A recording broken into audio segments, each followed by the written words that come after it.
The story for Bangladesh was always there. A lot of you already know about it. We have 180 million domestic market. We have a young population. Almost half of it is less than 25 years old. The middle and affluent class is about 35 million people, which is as big as the Malaysian total population. We have many, many other factors that has led to where we are today. And actually, I must say that there are companies who have been here for more than 100 years and have made exceptional returns compared to the global markets. So if you look at some of these companies who have actually operated in Bangladesh for a long, long time, the returns they have got in Bangladesh is actually significantly higher than the global average. And today, we also have a fantastic news that one of our own startups called ShopUp, the news came out about an hour ago in Bloomberg that the Saudi sovereign PIF, their investment arm called Sanabil Investments, they have actually co-led a round of $110 million US, along with Peter Thiel's Valor Ventures, to invest in one of our own startup to go global. So let's give a big round of applause to ShopUp.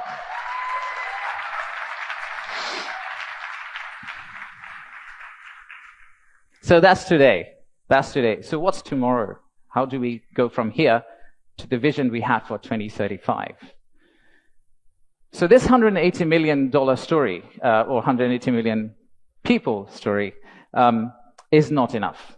I think we need to redefine market. We believe the market is actually much larger. When we talk about market, we should be talking about a much larger regional market, which you could potentially serve out of Bangladesh. You set up your factory here, you export out to all these markets.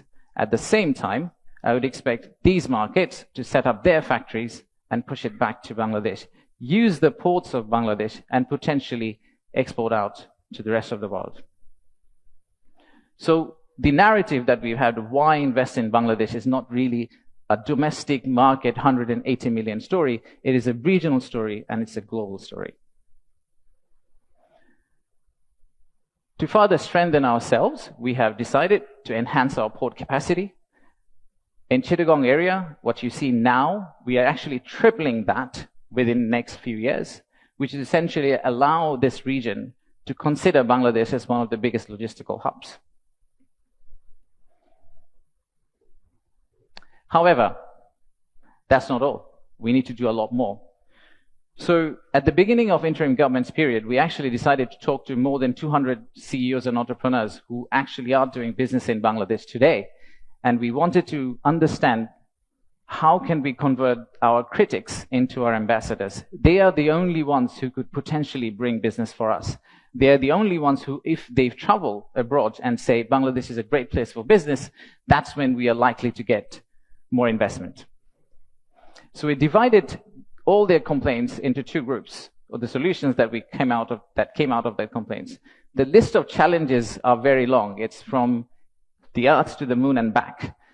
But we whittled it down to a few action items, some of which are short-term wins, so some of that you see here, some of which are actually long-term policy reforms that we would like to also undertake and set the direction of travel for the country in the right course, so that the incoming government, the next government, the political parties who come and start driving this economy, they can follow the same script for us. I'll give you a few examples. Let's start with, we talked about a true one-stop service. There are two elements of one-stop service. The first one is the human element, and then there is the digital element. In the human element piece, what we have decided to do is we are going to co-locate the primary agencies, the high touchpoint agencies for our investors in one location. So that instead of the investors walking around different ministries, and we have a lot of them in Bangladesh, they all come to one office and they end up meeting everyone. We've also decided, like banks, and I am from banking, I guess that helped, that we are going to set up a relationship management team under Bida. What it would essentially do is, just like a corporate banking, relationship banking manager, he would hold hand of the investor and walk them around the landing process. Let's take another example. Our friends in National Board of Revenue helped us set up the authorized economic operator. It's essentially the green channel, or widely known as the green channel setup, where if you're a good customer, you are able to circumvent some of the custom checks and fast track your process through the ports. That has been picked up as one of the biggest challenges that we have, the time it takes to go from your factory all the way to your customer. And finally, let me show you one more example of policy change. So as you all know, there are many government agencies. We also know there is private sector. The dialogue between private sector and government agencies has not necessarily always been the most collegial. So how do we break that apart? The first thing we need to do is to club the government agency into one. We need to show one face. We need to be one outfit for our customers, our investors, and then create a bridge between our private sector and the government of Bangladesh. So what we are planning to do is to set up a private sector advisory council that will actually counsel the head of state directly on a regular basis, essentially voicing the changes that they would want to drive the economy forward. So these are some of the examples of what we are planning to do. And if we are able to do that, we do believe that we will get to the end, the vision we have for 2035.